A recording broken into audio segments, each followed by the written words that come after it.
Throughout life, there are certain goals, certain milestones that we naturally accomplish by certain ages. Those of us who have children know that there's a certain age we expect our children to not have to wear pull-ups and diapers anymore during the day, when they can tie their shoes, etc.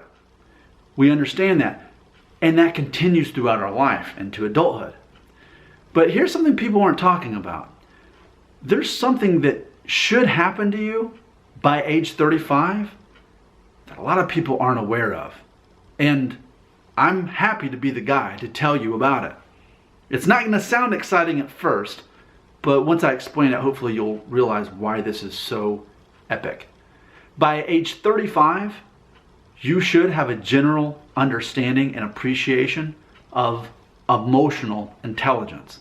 And this may be the first time you're hearing about emotional intelligence, but it's that relevant to life. Let me just share this with you. I'm turning 38 next month, so I've been past age 35 for a couple of years now. But naturally, at age 35, it was a defining moment in my life, because 35 was the age that everything, all the events of my life, everything I had experienced and was going through and understanding about how the world works, all came together and my eyes were opened. Age 35 was the year that I realized I alone get to determine my own emotions. Other people do not control that, as long as I recognize that. So since age 35, I've been in complete control in regards to anyone hurting my feelings, disrespecting me, insulting me. It's how I interpret it. Now, they can say or do whatever they want, but I get to be the judge. I get to determine, are my feelings hurt? Do I feel disrespected? Do I feel insulted? And I've got to determine that the answer is no. Because they can only insult me, disrespect me, hurt my feelings if I give them power and authority over my own life to do that. It's a breaker switch. Most people by default keep it on.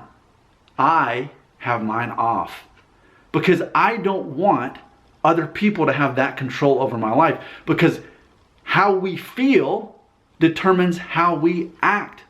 It determines our decisions. It determines our future. So I do not want my future determined by someone else affecting my emotions. It's always a choice. It's always a choice to be offended, insulted, for your feelings to be hurt. And it's also always a decision on whether you are going to forgive another person. It's always a choice. No matter what they've done, it's always a choice. No matter what they've done to you, in the history of the world, that same thing has happened to other people too. And there were people who survived it that were able to forgive the other person. It's never impossible to forgive. It's often difficult. But ultimately, you don't want to remain in that prison that you're hoping that that other person would be in. You're drinking the poison, hoping that they're going to be the ones that suffer. So it's always a choice to forgive. It's always a choice to be insulted, hurt feelings, disrespected. You get to decide that. The other person doesn't decide that. It took 35 years for me to get to that point. And I feel that this has been one of the best things that's ever happened to me, is for me to realize that simple truth. But people don't talk about this. I think modern culture actually, if anything, celebrates that victim mentality. They did me wrong, therefore I deserve something better, and they deserve something worse. So as long as you live in that mindset, it's a very toxic way of thinking that you're the victim and it's somebody else's fault. Now I realize this. A lot of times maybe it is somebody else's fault, but I think instead of being a victim, I can see myself as the victor. I can find a way to be victorious in the situation.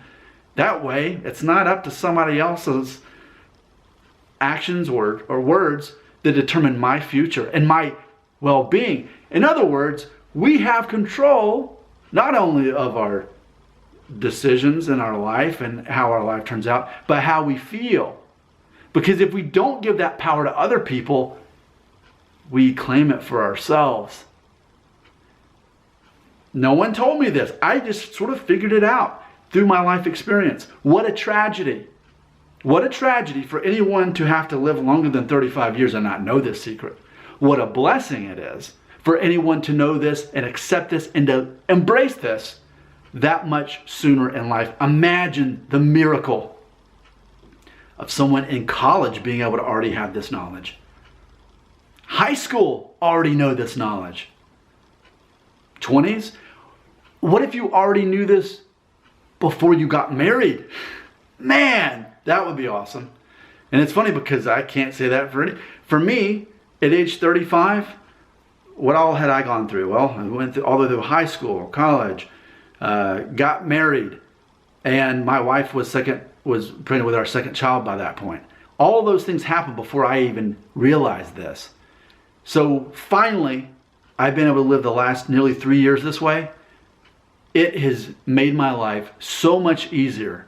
And it's funny because there's even a study that shows that emotional intelligence, or EQ, actually is better for your life financially than an IQ. See, I'm not actually a smart guy, is the thing.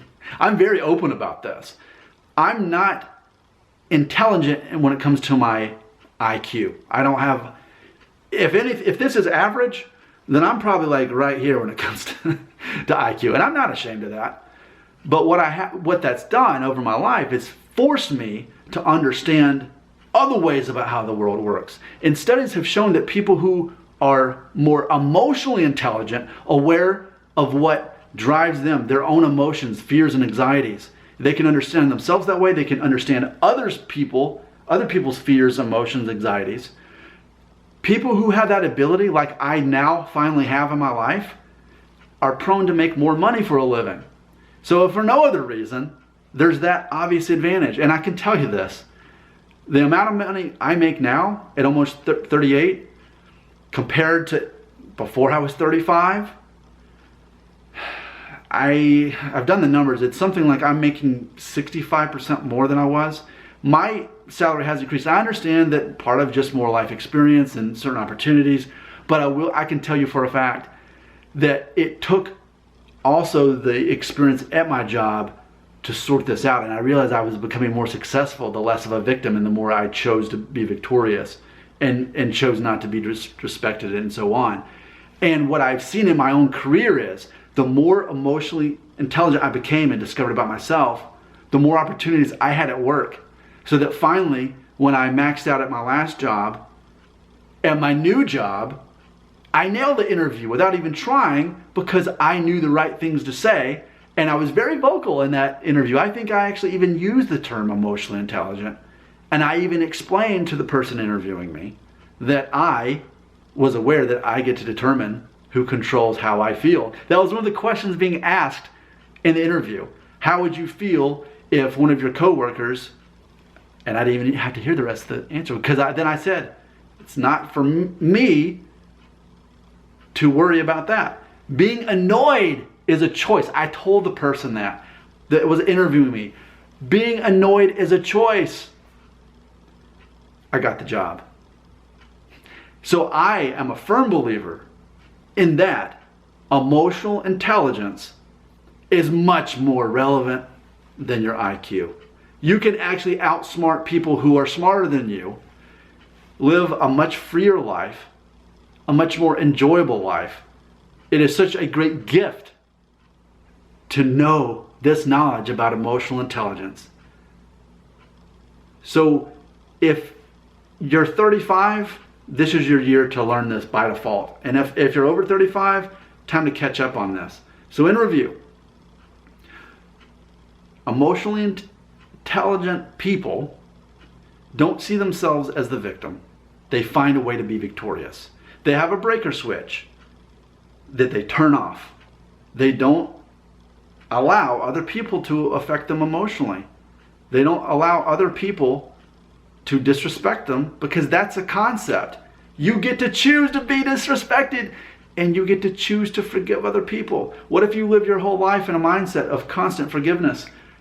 Whatever anybody says or does to me today, I'm not going to take it personally, because that would be a choice. My choice is to not let that bother me, because I don't want other people controlling my emotions.